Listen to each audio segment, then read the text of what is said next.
Welcome to the 1 to 9 podcast for interesting insights and knowledge from animals and other beings within multidimensional realms. Good morning, Diana. Good morning, Karin. How are you today? I'm good. How are you? I'm just fine, thanks. So, who do we have with us today? Okay. Our featured guest today is Helena, or Helena. Helena. Yeah, she doesn't care which one, really. She says, doesn't matter. Whatever. But it has an A at the end instead of an E at the end, so it's... Yeah, it's not, there's an A at the end, but it can be Helena or Helena. Okay. You know, she doesn't really Let's go with Helena. Okay, there's another version there. Helena, she's saying, yeah, you're crazy. Just get on with it. It's like... All right, and this Helena is a version of your higher self. This is my higher self. This is your higher self. Yeah. Okay. Yeah. So she wanted to be on the podcast today, because I wanted to find out something specific, and she said, "Okay, yeah, I'll be on the podcast." Right? Okay. Excellent. She wants to communicate more with me and with other people too. So what does Helena look like?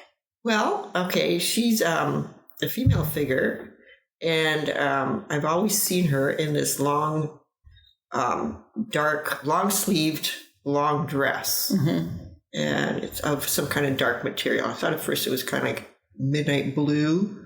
Yeah, I mean blue or tending towards purple and black and whatever. But she's a female figure. I can't really see her face. Can't really see her hair. But she says, oh, she's got fine hair. And for a long time, I only saw her from the back because she was getting ready to jump off a big tower. Yeah. But that's over with. And she, according to her, that was a previous life. That was a previous life, but still part of her. Right.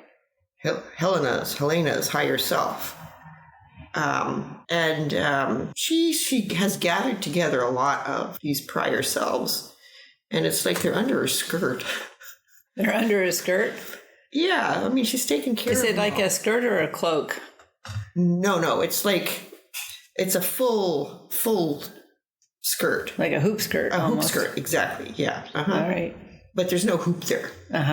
Yeah, you wouldn't need a hoop, would you, to make it full? And if you've got all your higher selves in there, they'd be making it full. Right. She says she's protecting them, right? Oh, okay. So that's part of her job. Is to protect all your prior higher selves? Yeah, because they're part of her. I know, but I'm kind of curious why they would need protection. Oh, because they've suffered all kinds of untold things. Well, wouldn't they need healing? Well, okay. It's like once they've been healed, right, they come back. And I guess the healing process is still going on, or the reintegration process is still going on. Okay. So I don't think the reintegration process is finished. So she's like the master higher self. Yes, she's the master higher self. And all these other ones are like different lifetimes that you've been here and been somehow bruised. Bruised, did you say? Yeah. Or harmed, bruised, or damaged. Well, not really damaged, but suffered something in some way. So. And it takes that long for them to heal. Well, I mean, okay, remember, yes and no, because she's saying it doesn't take long at all. Okay? Right. But it's not anything that she can do on her own. So it's like the self that you are at the moment, or maybe it's something she can. No, she's saying it's not anything she can do on her own. Okay, it's like everybody has to get involved. So I have a question for her, because it seems like there's this theory out there. Let's just call it a theory, right? That when you die from this current life, you go into a space of heaven. It's a theory of heaven, right? And in this theory of heaven, you have anything, healing and anything you want, and you can float around with your fellow beings up there, and it's all blissful and joyful. And then you have this theory of Akashic records and karma, where you go and you never heal. You're never, you come back to try and heal, and you don't really have the opportunity to just hang out in heaven and be there in this joy. And I'm just curious, like, what's the difference between the theory of heaven, where you go, you when you're not here, you're not suffering at all, and this theory that these different selves have been suffering for a long time, or healing for a long time? Okay, well, she's saying there's a couple of things here. It's like that this theory of heaven, it's like that's not really accurate, because, I mean, people can be suffering up there too. They don't really have, people that have passed on can be suffering up there too. They don't have to come back to the physical world on Earth to be suffering. They can be suffering in whatever form they're in, right? Whatever. So if you're a truly bad person here, let's just say you're mean to everybody, and you go up there, you may continue to suffer. Yeah, it's your choice. Choice to suffer up there? Choice to suffer up there, or suffer down here. Well, suffer up there meaning you could still be a spirit, but somehow you can move around. You can be in the physical world. You can do your suffering there, and so like latch on to people, take over their bodies. It's kind of like it's your choice, Yeah. So it's always your choice to suffer. Yes, it's always your choice to suffer. But not everybody's suffering. No, but I'm looking at this, quite a few of your higher selves that are under her skirts that are... Yeah, but they're not suffering anymore. They're not suffering. Then why is she protecting them? Just guess I'm trying to understand. I guess protecting is kind of like the wrong word. Oh. It's kind of like... Maybe it's she's the step before complete reintegration. Okay, so maybe she's keeping them all in this incubation. No, they're together as opposed to dispersed energies. Mm-hmm. Okay. To keeping them all together. Right. Yeah. And the integration will be to reintegrate with you as a whole? Not with me, with her. Well, because she's the master higher self. Right. I'm just a little part of it. Wait, so you don't have, you and your master higher self are two different entities? I'm just a little part of her. Oh, you're just a little part of her? I'm a little part of her. Okay. I'm a little part of her who can see some of the other little parts of her. Okay. And some of the little parts of her that I've seen are the ones that caused the present me kind of like pain because of what I started to remember.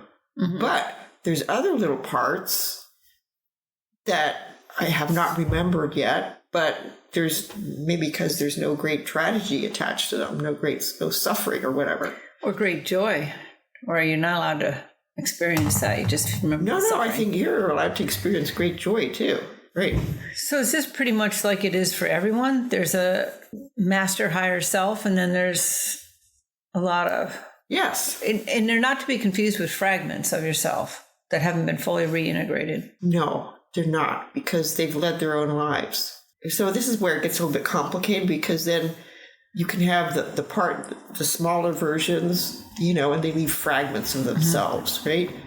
Right. So those have to come back to the smaller version. Yeah, a lot of people are very fragmented. They'll leave a spot of them with another person, or leave a spot in a fun place like a beach.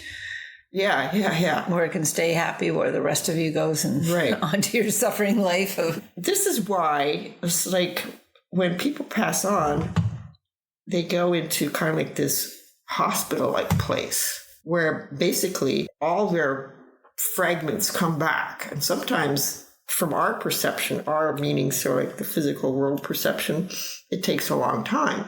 Is that where like Archangel Peter is? Like he's the head of this hospital? I don't know. Might be the doorman. No, there's no doorman there. I mean, there's not anybody to open the door for you. So you can there's come on nobody in turning you away. No, he doesn't. Peter doesn't turn people away. I'm just saying, it was like that was the. Well, okay, the people, the ones that decide to stay up there, right, wherever, right, and not come back to Earth. wherever you first go when you pass over, right? Your energy goes someplace, right? It's some kind of plane. And soul. then whatever, soul, higher self, whatever. There's all kinds of other energy beings up there who've got their own little specialized jobs. And that's what they want to do. Right.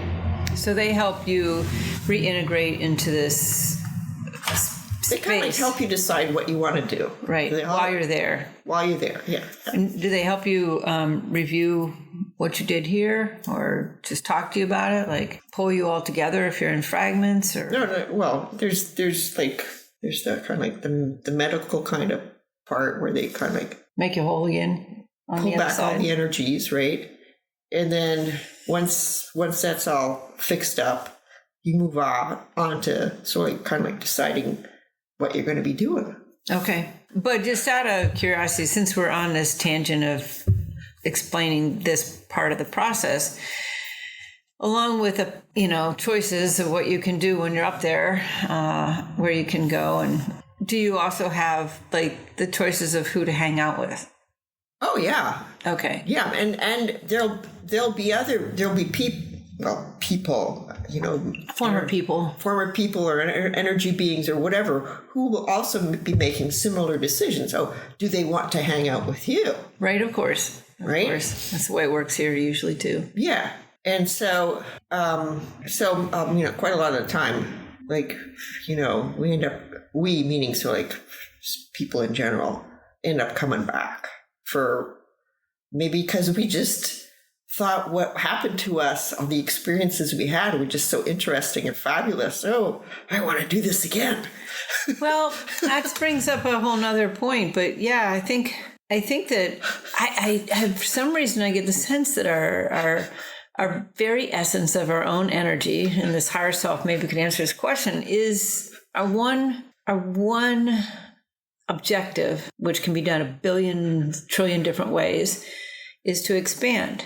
But you're talking expansion, not necessarily in terms of volume. You're talking expansion in terms of raising your vibration, expanding your consciousness. Like it is to expand, not a whole lot different than what we feel here on Earth, where we have some quest for learning, some quest, almost to the end to learn or to, it's connect. Exactly the same thing. Right. And so Earth offers the most oddest combination in all the universes of constriction and opportunity to expand, because you've got like all these dynamics going on at once that really have a lot of like constriction maybe is the wrong word, but it's like structure to them. And so you can't really stub your toe and find out how you're going to navigate that with others, whether you get laughed at or taken to the hospital or whatever happens to you. You can't really experience that anywhere else but Earth. So Earth often is a place to come back, because you can do things here like have these interdynamic personal relationships that are really powerful opportunities to expand, raise your vibration, learn things, or you can, feel things differently. And right. Now, she's also saying that the reverse is also true in that, but there's also lots of negative experiences and negative, what we would term negative, right? And what would that do for you to experience a negative thing if it isn't to expand somehow? Well, maybe it is to expand. I don't know. She's saying, yeah, it is. But, it could also pull you down. Yeah, it's like she was saying, if you don't do it right, it could pull you down. Right. You can't let it drag you down. Okay. And that's where free will comes in, right? Mm-hmm. And that's where kind of like you got to be kind of like ready for that. In that it's like how you use your mind is like really, really, really, really important. Right. Okay. All right. So. And no, there's not. There's the one. She's the main one. Right, but there's the ones under her skirt.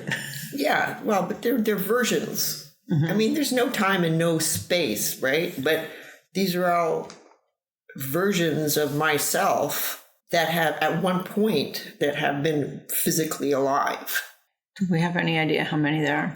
Oh, I don't know. She says thousands. Okay, so Diana is a very old soul. Mackerel. A very old soul indeed. Oh. Well, and I wanted to know specifically because I'm getting me, not her, right? Mm-hmm. I'm getting kind of like images in my head of me being some kind of aerialist, like on a trapeze, swinging through the air by one arm. And you'd like it's a to lot know, of fun. Yeah, and you'd like to know if one of those beings like, under her skirt ever really did that. Well, not the ones I know of already. Right. I don't know. We don't know all thousands of them. Right. No, and she's saying, oh, yeah, there was at least one that was doing this. It's like a little boy. You were a little boy? Not a little boy. I mean, it's like a young man. Traveling artists. And I don't know if she's actually going to show me anything else. Well, because I had thought at some point maybe there was this awful accident. Oh, well, did you have an accident doing that? And a lot of people end their career, they're doing that by... Yeah, I know, but maybe she's not going to show me that because of what would happen to me. What would happen to you is a former life. No, I know it's a former life, but I'd still be feeling those things. Oh. You know, that's where the mental aspect. So we forget a lot of our former lives on purpose because they would complicate all our minds and our feelings and stuff like that. So if you had a bad accident, why would you want to relive it now? Well, yeah. Why would you want to? It would sort of like unless there's really something, screw things up. Unless there's something to heal, so that never got healed before. You know, some fear or some. Right. You know, maybe you fell and were hurt and nobody cared. You know, that's some feeling like that. Right. But or maybe you lost your job. It sometimes hurts when you lose your job. It feels like it's denial of your value. No, but it's like, it seemed like I was having such a good time doing this stuff. Of course. I think aerialists always are really. And that sounds like closest thing we get to really flying. Yeah. Man, I'd be doing flips in the air and all kinds of stuff. Oh, man. Is there any indication of what time frame that was? A longish balloon type pants. Oh, quick, we need our history person to tell us when that would have been the balloon pants. With suspenders. And you were boys, so you probably had on what? No, I had on these balloon pants. From your ankles. Right. Interesting. Yeah. Okay. So, I mean, that's kind of like what I wanted to find out. Mm-hmm. According to her, this wasn't really kind of like it was like a sidebar life. Oh, you weren't normally an aerialist. No, it wasn't that important in the whole grand scheme of things. But it was fun. It was fun. Sometimes the fun is overlooked because we're moving from challenge to challenge instead of reveling in the fun. So that was a fun time in your life. That's right. Exactly. What? You had fun? So all the other times you look back, there was some tragedy happening or somebody was killing somebody or was starving to death or... Yeah, I know. And now this lifetime you actually had fun. Yeah. So, okay, thank you for that. Can I ask her if you and I knew each other in prior lives? Yeah, you can ask her that. She's saying... yes, we did. Not just once, multiple times. Okay. Were we generally nice to each other? One of them, it's like, whoa, we're kind of like, we hated each other. On the opposite line of fire, or enemies like envious or jealous? Yeah, more like enemies that were envious. Diana comes from a more Catholic background. I come from a more Protestant background, so we could have been on opposite sides of some political line. Mm-hmm. So we were envious of a man? Or a stature? No, of each other. Of each other? Of of what we could do. Oh, kind of like now. Okay, I'm going to think of more questions to ask. Okay. So was this in the 12th century? No. Was it earlier? yes and no. Oh gosh. Okay. Let's look at the later ones. 14th century. Gosh, we're like two peasant laborers. Two peasant laborers. I mean, it's heavy manual labor. Were we women or men or what? Yeah, we were women. Okay. And just it's heavy physical work all the time. We didn't last too long. I imagine not. Okay, but anyway, spectacular happened. Was there, let me ask a more interesting question to me. Was there a time when we incarnated together where we really had a good time? Besides this lifetime? Besides the envy. Okay, it's like... Well, the envious didn't sound like it was a good time. It sounded like we're hard laboring. Yeah, so like after the envious time. Mm-hmm. Oh, dear. We were some kind of team that actually put on spirit shows for people. Spirit shows? Yeah. Is that a lot like the podcast? No. It's like, seances. Oh, interesting. Pulling cards for people and calling in. Yeah, we didn't care if it was true or not. Interesting. So it's similar to what we do now, only... Right, but we just wanted to make money. We probably needed to make money. Well, yeah. Now we're just... we didn't really care about helping people. Now we've reached a stage in our life where we have some passive income. Although I'm still trying to make money on my art. But anyway, that's interesting. So were we having fun doing it? Well, we were having fun because we were making money. Okay, see? And also we were thinking of sort of like various kinds of things to do in the seances. And that would be believable. But were they actually working? Were they actually real? Were we calling in the dead or whatever and talking to them? So fast forward all this time and we're actually doing it. No, and then she's saying that, when you were doing this in a former life, putting on seances as a team, it's like there was a little part of you that recognized, well, both of us that recognized, there is this other unseen world out there. Mm-hmm. We just really didn't have the exact way to tap into it. And sometimes things would happen, but we wouldn't really pay attention to them. Oh, yeah. Because that wasn't our primary focus. The primary focus was basically making money. Putting on a good enough show to make money. Yeah, right. We had fun. Yeah. Okay. All right, very good. I have another question for your higher self who showed up in that sort of midnight blue color. Is that color the Sophia wisdom color? The when you go back to like the feminine, the archetype feminine color is often represented from what I know, in this dark midnight blue, almost black blue. And I'm just asking, is that why she appeared in that blue? She's always worn that blue. I know, but is that why she is in that blue? As kind of like the master higher self, she communicates with the Sophia wisdom. Right, okay. Mm-hmm. And just like she communicates with But is the blue others. Is the blue she wearing or that color blue?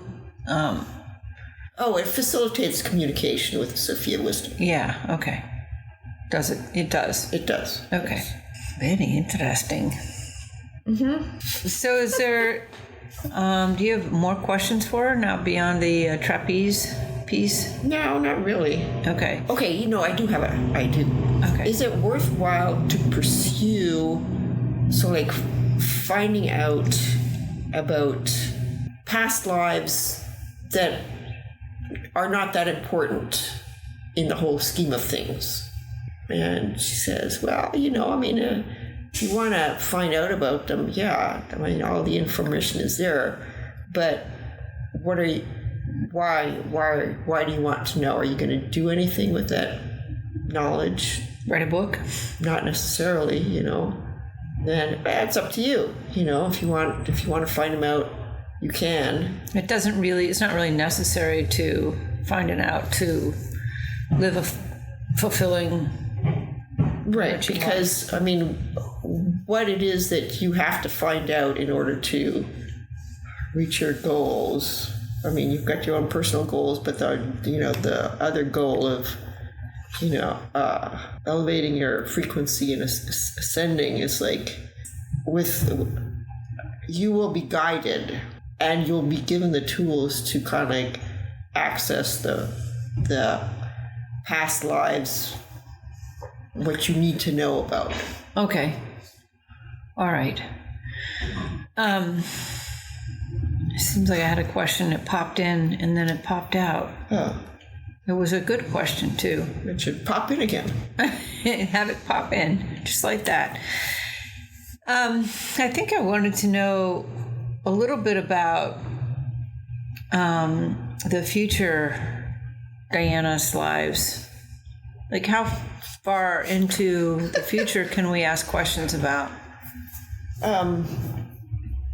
Well, like 2 more lives, 1 more life? 10? This is hard. I mean, none. It's the concept of no time, no space, meaning so like everything is already happening, but there's also free will, right? Because you can change things too in the past, and you can determine what it is you want for the future too.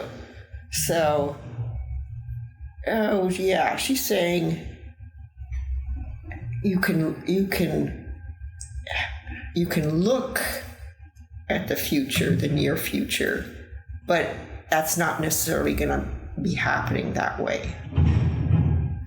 And it could be. I mean, it's not 2 future lives. The most is like half of one. Oh, half of one. Yeah. All right. I'll ask this one question, and you can cut it out of the podcast if you don't want it. But will Diana in her next life have children? Oh, she's saying yes. Will they be considered future holy ones? She's saying yes. Wowee. Will it be in this century? She's confused. In the 21st century that we're in now. Like it's not, we're asking this question in 2024, and there's 80 years left, or 76 years left. How soon will Diana come back, basically? Oh, it's up to her. It's up to her. So it's not predetermined yet at all, so she can't see that. But you will have children, and they will be holy ones. How many children will she have? 2. Okay. Boy and a girl? No, 2 boys. 2 boys. I don't want the future holy ones to be boys. They always get to be boys. Diana's wrinkling her face for those who can't see her. Oh no, I'm not looking forward to this now. Well, maybe Diana will find a way to change the sex. Yeah, that's right. And maybe by that point, like, there won't be any male or female anymore. They'll be sort of like, whatever it is you want to be.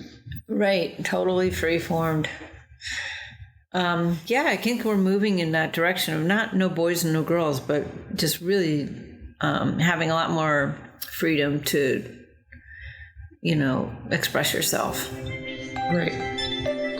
That's all for this episode of the 1 to 9 podcast. Thank you for listening, and please sign up for our newsletter at 1to9podcast.com.